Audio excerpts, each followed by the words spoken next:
Hi guys, this is Luca and Giorgi from Mark Base, today with my colleague of Snarky Puppy. Thank Michael for your kindness Thank you. and for dedicating us your time. Well, I started playing bass very late.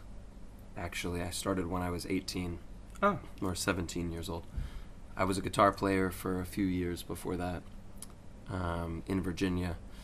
But I started really, really late, so when I went to college, I had to work hard and practice a lot to catch up to all the other students in my class. And I started the band Snarky Puppy like after my first year of college, so pretty early in my bass playing.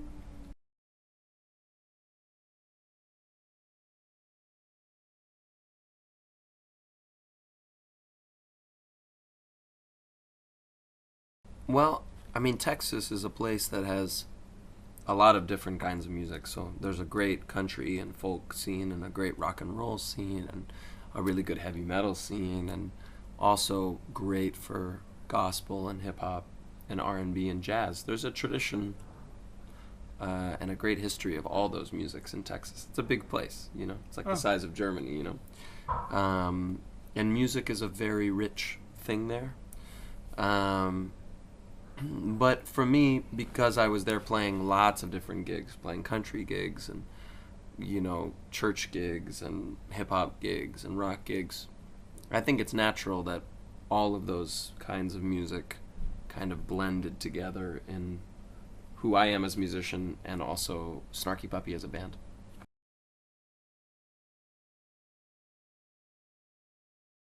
I think it was a lot of like Led Zeppelin ah. bass lines, like Dazed and Confused, or What Is and What Should Never Be, or I was really, still am, very into Led Zeppelin. I love that And stuff. John Paul Jones. Great bass player. Yeah, yeah. Amazing bass player.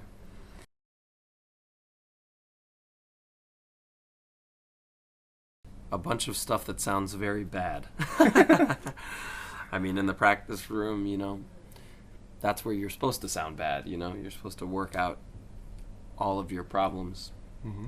Um, I don't know. I used to do a lot of kind of warm up exercises like Ah, scales and things with a metronome. And I like being kind of creative with the metronome too. So not just putting the metronome on every beat, but maybe putting it like every 4 beats or something, or playing a scale like instead of ba da da da da da da da, going like ba da da da da da da da, or moving the metronome around, maybe putting it just on beat 4, like okay,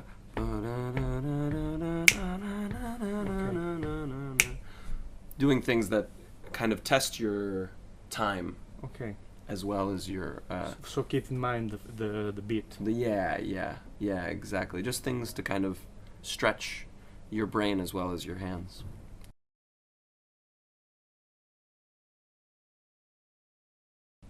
Oh, I mean, huge. I mean, the great thing about jazz is that it takes so many different kinds of music and puts them together, that when you really have an understanding of the harmony Hmm. and melody and rhythmic ideas of jazz, it's a very good framework for Hmm. other kinds of music, because it's very very intensive. It's very complex. So if you understand how all that stuff's working, it's easier to understand other forms of music that maybe only use certain parts of what jazz uses. And it doesn't make jazz better that it's more complicated. It's just a larger vocabulary to learn, and so that's advantageous to know that.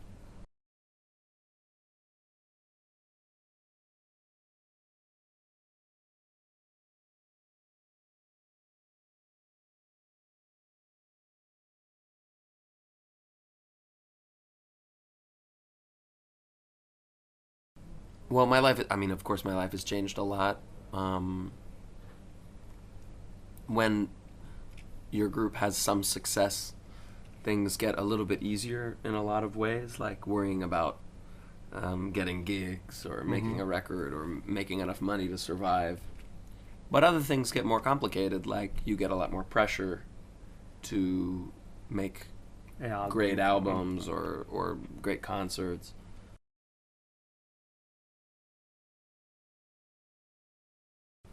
Well, I mean, I think we're lucky because we didn't get we didn't get known for doing something that wasn't who we are. You know, I mean, we got known for being ourselves. So if you get known for being yourself, all you have to keep doing is being yourself, and people like it. No? Okay. If we would have made a record that was not who we were, and then we got famous from that, then we'd have this pressure to keep being something that we're not. Okay. If that makes sense. But I think the main thing that's changed is just that, you know, we've had so many experiences traveling around the world and playing with different musicians and playing night after night with each other and getting to know each other as a band and a family that that has really enriched our lives. You know, I feel grateful, and I've learned so much from all of those experiences. So in that way, I think I'm a more peaceful person than I was then. Yeah, it's lucky. Yeah, very, very lucky.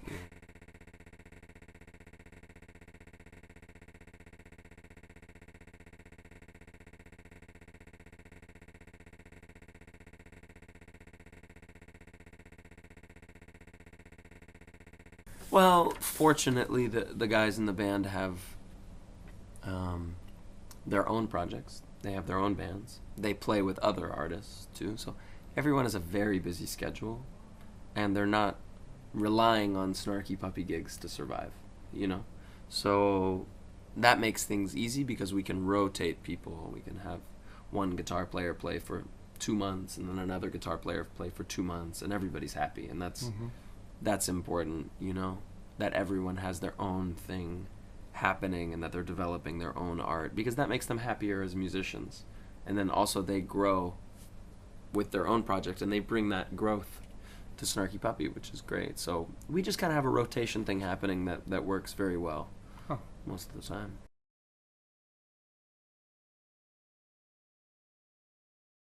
Yeah, it started just from this idea that people liked our live concerts more than our studio albums. So we were trying to make a combination of these things, a studio album but with a live energy. So we brought the audience into the studio with us, which was great.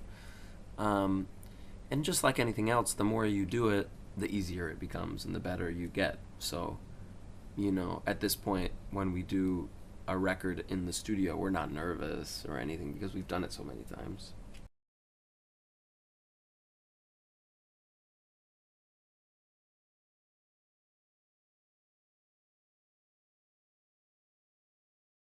Well, we almost never rehearse. Oh, But that's because we play a lot of gigs. okay. You know, we play a lot of concerts together. How, So how many in the... I think now maybe 1,400 gigs. A lot of gigs, you know. I mean, we're playing between 150 and 250 gigs a year, you know. I mean, it's a lot of And when concerts. you don't play, you travel. Yeah. For fun, yeah. So that helps, you know, but the main thing is that the guys are so professional that they learn their parts at home. You know, they learn the songs and they come in without having to practice. So that when we start playing, it's not about practicing, it's about making the music do new things. Okay. And you can't make the music do new things if you don't remember the music, you know. So everyone takes care of their own business and comes back with everything together, and that makes a huge difference. But when you find the time to compose? That's very hard. Normally right before an album. Ah, okay. Yeah, I do it just at the last minute, and You focus in a short time. Yeah. And, okay. and a lot of writing in a very short time, which is not the best way to do it, but for me, I have to do it like that because I don't have much free time.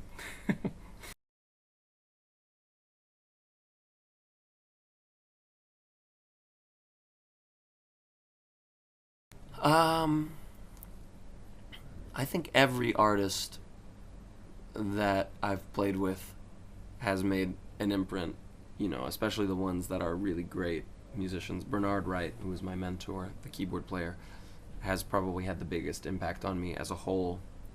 But, you know, I mean, I played guitar for Kirk Franklin, the gospel singer, for some gigs, and that was a really different experience, you know, the way that that the show works and the energy and the spirit. And then playing with people that are kind of the opposite, like David Crosby, who's a very mellow singer, songwriter, and understanding that kind of mentality of making music. I love it all. I learn from it in different ways, and I'm lucky to have had the opportunity to experiment with different things. Yeah.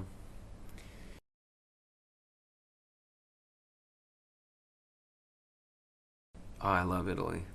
I love it. How many times do you? This is my 5th time, Oh, maybe 6th. Yeah, I first came here on vacation 10 years ago, maybe more than 10 years ago, to Bergamo, Bergamo. Okay. which was beautiful, just for a few days.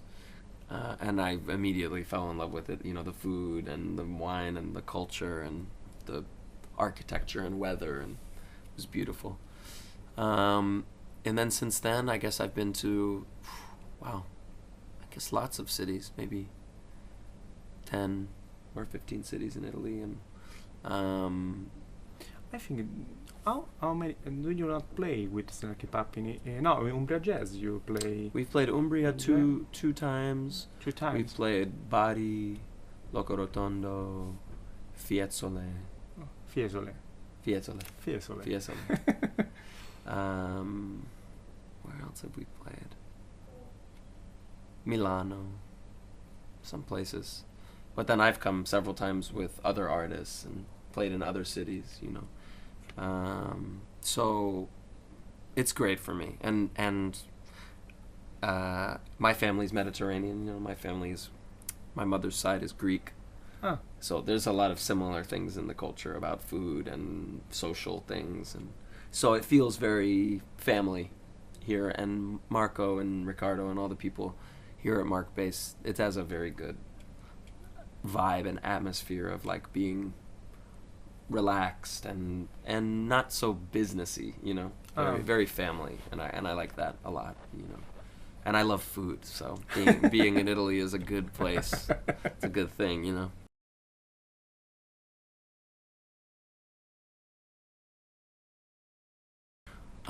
I mean,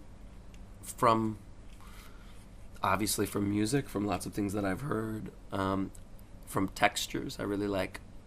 That's a very inspiring thing for me when I'm listening to music, not just the notes and the rhythms, but the sounds, you know, the sound of, you know, flute and trumpet with a harmon mute over brushes or something, you know, that has like a very specific sound to me, or different textures. I love that. But also, I love to read, so I get very inspired by literature, and I love architecture, you know, so that's also very inspiring. And people, you know, people have different personalities, and it's very cool to experience that and try to put that into music. Yeah.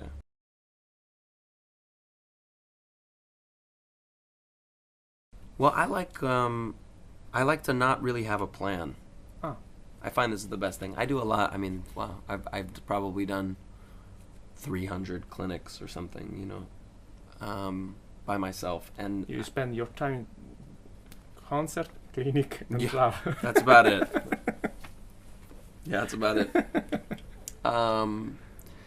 So I like to go in with no plan and just see what the people want to talk about, because sometimes, you know, if I'm in Turkey, they want to hear about different things than if I'm in Ireland. You know, they're interested in different things. So rather than just say, oh, I'm going to talk about this today, I would rather answer questions and then use that as an opportunity to kind of go into other areas and talk about other things. But I prefer to do it like that, and a little bit of playing, but it just depends on what the people want. I'm here to help them, so whatever I can do, I'm happy to do. But usually it's focused on your music, on the bass.